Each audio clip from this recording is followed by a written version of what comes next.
I think it's easy. It's just like, I mean, I'll actually use this as my example. My kids love to talk about problems, right? They always have problems at school, at home, with their sisters. There's always problems. They never ever give me a simple answer or simple solution to that problem.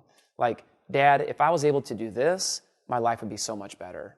The same thing happens in our industry. It's very easy to paint this horrible picture of how bad and daunting and almost doom and gloom that this industry really is in. These adversaries are getting smarter, they're becoming more sophisticated. Nation states are sponsoring them. Nations, whole nations, have cyber adversaries, right, where they're sponsoring, attacks against, other nations and corporations.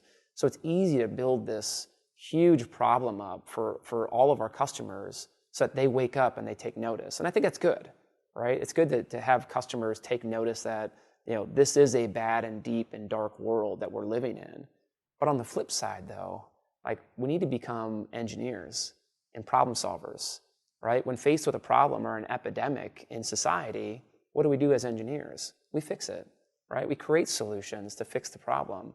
I think we need to pivot this industry less around painting the picture darker and deeper and nastier, and focus more on how do we fix these problems real time with conventional and unconventional thinking. And I think that's kind of where we need to evolve in the next phase, right? Is conventional thinking is not helping us against the adversaries, right? Because they're planned and planning for that conventional thinking.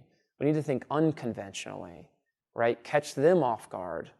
And I like to say a lot of times, adversaries need to get it right all the time in a client's environment. We just need to get it right one time. Just catch them once. That's all we need to do. They have to get it right every single time. So let's not make the problem bigger than what it really is.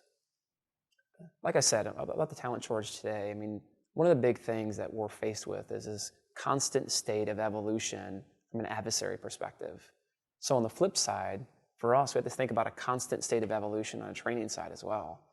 So things that we're trying to do actually at Trustwave is work into the common work schedule training cycles, right? So it's not a scheduled once a month or once a quarter, very kind of block and tackling training, but instead doing things like Friday freeloads, where we have a scheduled every single Friday, we have a new security topic, talking about an adversary or a solution or a technology addressing a client problem, real world solutions for our people. And anyone can plug into that session at any time and record all of those.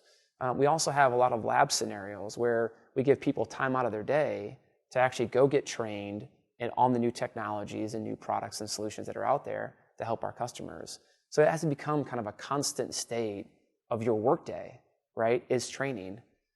Just like we try to push ourselves to, right? We wake up in the morning, we try to read what's going on in the news.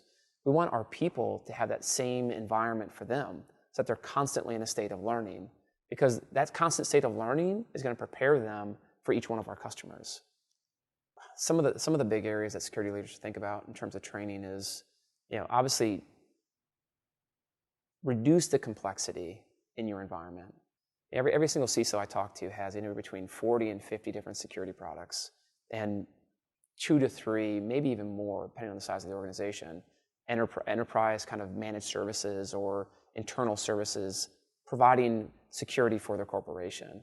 So I think reducing the complexity, simplifying it, kind of keep it simple, I think is probably one of the first things, right? Because that's then going to feed into your training program. If you keep it extremely complex in your environment and always best of breed and always chasing the next vendor that may have the next thing to protect that one little widget that you have, your training problem just got exponentially harder. So I think keep it simple is kind of the fundamental thing. I think secondly, though, is think about it from an unconventional perspective in terms of the types of skill you're looking for and then the training required for those skills.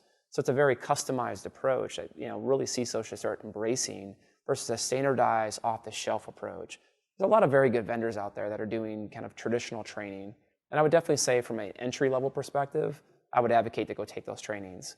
But if you're a CISO and you're trying to really protect your corporation, your training has to be customized for your environment. You can't just go buy a skill off the shelf, like a product, put it into your environment and get security.